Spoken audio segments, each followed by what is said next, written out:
আমি কাল রাত্রেই দুধটা একটুখানি জাল দিয়ে রেখেছিলাম, ঘন কিন্তু করিনি। আর আগেই বলে রাখি, এটা কিন্তু ডবল টোন্ড মিল্ক, কোনো ফ্যাটযুক্ত দুধ নয়। তো দেখো, দুধটাকে জাল দিয়ে আমি রেখে দিয়েছি। আর এখানে দেখো, আগের দিনই দই আমি ছাঁকনিতে রেখে দিয়েছিলাম, দিয়ে জলটা ঝরিয়ে নিয়েছি।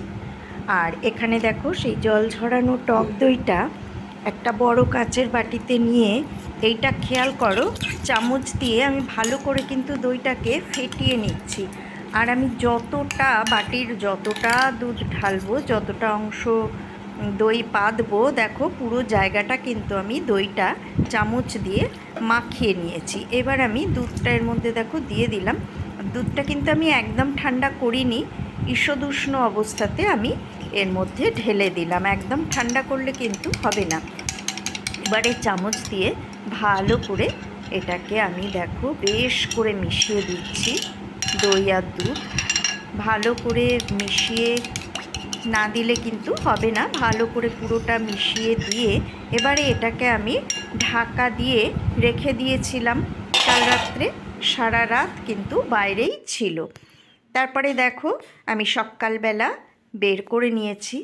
এবার দেখো, তোমাদের নাড়িয়ে চাড়িয়ে আমি দেখাচ্ছি। দেখো কি সুন্দর জমেছে, নড়ছে না কিন্তু, দেখতে পাচ্ছ কতটা সুন্দর জমেছে। তো এটা কিন্তু ফুল ফ্যাট মিল্ক নয়, আবারও বললাম ডবল টোন্ড মিল্ক দিয়েই এতটা সুন্দর দই জমাট বেঁধেছে। কারণ আমাদের বয়স হচ্ছে, এখন আমরা ডাবল টোন্ড মিল্ক খাই। তাছাড়া আমার কোলেস্টেরলের প্রবলেম আছে, যার জন্য ডাবল টোন্ড মিল্কটাই খাই। তো দেখতেই পাচ্ছ কত সুন্দরভাবে দইটা জমাট বেঁধেছে। এবার আমি তোমাদের কিন্তু এটা কেটে দেখিয়ে দেব। তো চলো, আমি আবারও আজকে কিছুটা তুলে রাখবো জল ছড়ানোর জন্য। আজকে আবার দই পাতবো কালকের জন্য। তো দেখো, এই যে বাটির মধ্যে ওপরে একটা ছাঁকনি নিয়ে নিয়েছি। আর এখান থেকে দেখো, আমি 2 টেবিল চামচ দই দেখো কেটে ওই ছাঁকনিটার মধ্যে রেখে দেব।